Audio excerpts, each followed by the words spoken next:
राजस्थान सरकार के कैबिनेट मंत्री हरीश चौधरी का एक्सक्लूसिव इंटरव्यू न्यूज़यापा के साथ। विधानसभा सत्र को लेकर हरीश चौधरी ने की न्यूज़यापा से खास बातचीत। नमस्कार दोस्तों, मैं उज्ज्वल शर्मा आप सभी का स्वागत करता हूं आपके अपने यूट्यूब चैनल न्यूज़यापा पर। आज हमारे साथ है राजस्थान सरकार के राजस्व मंत्री और बाड़मेर के बायतू से विधायक हरीश चौधरी जी। आज हम उनसे जानेंगे जो विधानसभा का सत्र कल से चालू होने जा रहा है, उससे पहले वो हमारे साथ जुड़े हैं। सबसे पहले वो जानेंगे कि आगामी विधानसभा में जो केंद्र सरकार ने कृषि बिल लागू किया है उसके लिए राजस्थान सरकार की क्या रणनीति है। सर, सबसे पहले स्वागत है आपका। नमस्कार सर, सबसे पहले मैं एक चीज़ जानना चाहूँगा कि जो अभी कोरोना आया उसमें आपकी केंद्र सरकार कितनी मदद कर रही है, क्योंकि आर्थिक स्थिति राजस्थान सरकार की थोड़ी ख़राब है। उसमें केंद्र सरकार से आपको मदद मिल पा रही है या नहीं? केंद्र सरकार से जो मदद मिलनी चाहिए वो पर्याप्त मदद नहीं मिली, क्योंकि ज़मीनी स्तर के ऊपर राज्य सरकारें ही कोरोना के संदर्भ में कार्य कर रही है।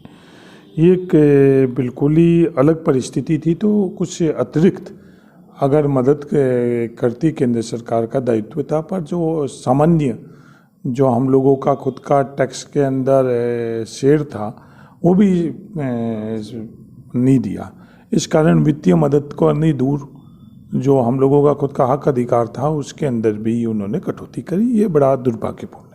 केंद्र सरकार ने कृषि एक बिल लाए हैं, उसके विरोध में आप संशोधन कल लाने जा रहे हैं, एक विधानसभा में नया कानून बनाने जा रहे हैं। क्या वो सर संवैधानिक है?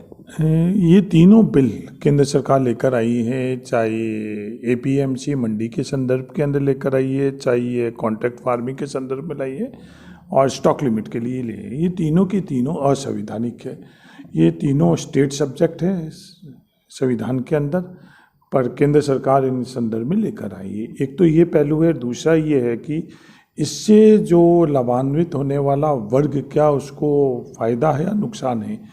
तीनों के अंदर ज़बरदस्त नुकसान है। ये किसानों के पीठ पर खंजर है। एपीएमसी की जो व्यवस्था है उसके अंदर भी ये एक जो इनकी भारतीय जनता पार्टी केंद्र सरकार की हर समय एक रणनीति रहती है प्रोपागेंडा के लिए, दो वर्ग बनाकर उनके बीच में विवाद करना।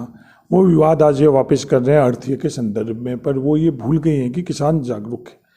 आज मंडी के अंदर मंडी अर्थीयों की नहीं है, मंडी किसान की है। जो मंडी समिति है, मंडी समिति के अंदर किसान वहाँ अपना अध्यक्ष, वहाँ पर तमाम कार्यकारिणी वो किसानों के चुनी हुई है। एपीएमसी हटाने से क्या अनुभव रहे हैं दुनिया के अंदर? हम लोग देखें, अमेरिका के अंदर ये फ्री मार्केट की बात कर रहे हैं, खुली बाज़ार की बात कर रहे हैं। अमेरिका के अंदर आज किसानों की 70 साल हो गई है इस व्यवस्था के अंदर, किसान कमज़ोर है। फिर ये प्रश्न आता है कि ये फिर अमेरिका के किसान खेती क्यों कर रहा है? क्योंकि वो पूरा का पूरा अमेरिका का, यूरोप का किसान सब्सिडी के कारण खेती कर रहा है। अमेरिका में 44 लाख रुपए प्रति किसान प्रति वर्ष से औसतन सब्सिडी मिल रही है, जो भारत में 15,000 प्रति किसान प्रति वर्ष से मिल रही है। बिहार के अंदर जो एपीएमसी मंडियों की व्यवस्था उन्होंने ख़त्म की, उसके बाद किसानों की क्या स्थिति? क्या उनकी खरीद हो रही है? नहीं, खरीद नहीं हो रही है। वो किसान आज पंजाब आ रहे हैं, हरियाणा आ रहे हैं अपना अनाज लेकर। तो कोई भी ऐसा उदाहरण नहीं है जिससे किसान को सशक्तिकरण मिला है। इस व्यवस्था को जहाँ कहीं भी दुनिया में बदला है उससे। सर, राजस्व को बढ़ाने के लिए आप बड़ा मंत्रालय खुद संभाल रहे हैं, राजस्व को बढ़ाने के लिए आपकी अगली रणनीति क्या है सर? नहीं, मेरा राजस्व मंत्रालय के अंदर जो हम लोग राजस्व रिकॉर्ड को डिजिटलाइज्ड कर रहे हैं और उस संदर्भ में कार्य चल रहा है। लगभग 70% हम लोगों ने तहसीलें डिजिटलाइज कर ली है। बाकी बची हुई तहसीलें भी हम लोग आने वाले समय में डिजिटलाइज कर देंगे। कानून में संशोधन कर रहे हैं। आने वाले सत्र के अंदर भी मैं एक नया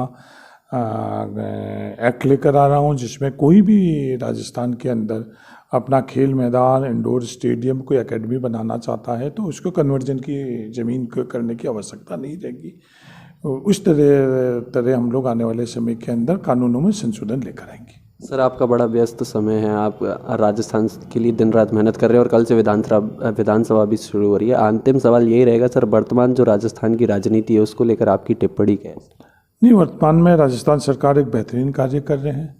अशोक गहलोत के नेतृत्व के अंदर सरकार जो कोरोना के काल के अंदर उन्होंने कार्य किया है, उसकी तुलना हम लोग दुनिया के अंदर बेहतरीन व्यवस्था से में देखें तो एक बेहतरीन कार्य किया गया। उसके अलावा हर क्षेत्र के अंदर एक बेहतरीन कार्य किया जा रहा है। सर मेरा एक व्यक्तिगत सवाल और रहेगा आपसे कि जो अगर मंत्रिमंडल विस्तार होता है अगर राजस्थान में, तो आप किस नंबर पर अपने आप को देख रहे हैं? नहीं, मैं नंबर का खेल मेरे जीवन में कभी रहा ही नहीं है। मैं एक कार्यकर्ता के तौर पर, जो इसकी पारिवारिक पृष्ठभूमि कभी भी कोई राजनीति क्षेत्र में था ही नहीं, वार्ड पंच भी नहीं था।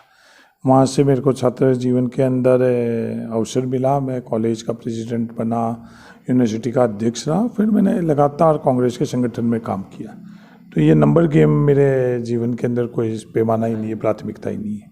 बहुत बहुत धन्यवाद सर हमारे साथ जुड़ने के लिए। ये थे हमारे साथ राजस्व मंत्री हरीश चौधरी जी। तमाम ऐसे वीडियोज़ के लिए आप बने रहिए हमारे साथ। तब तक के लिए नमस्कार।